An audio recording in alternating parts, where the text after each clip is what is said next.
Okay, so those parts are removed, which loosens this completely. 2 brake lines are removed. 1, 2. Got this removed.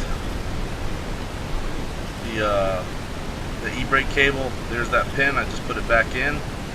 And I did not have a slide hammer, which is really what you need to pull the axle shaft out, which is the next step. So instead I took an old harmonic balancer that I had, connected it with a bolt to a bearing puller that I happen to have, which is a slide hammer, but you know, not really big enough for this, but it did it's going to do the job hopefully. So here we go. Notice I still have a catch pan here because I'm assuming some fluid may come out.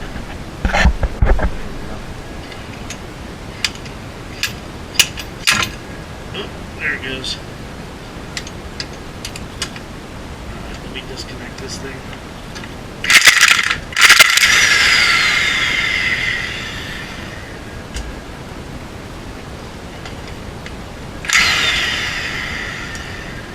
Okay.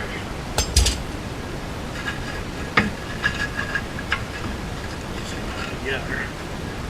Ooh, Mississippi mud.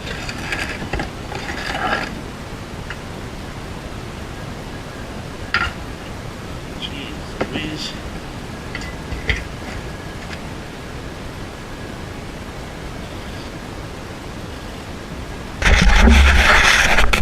Alright, this side shaft removed.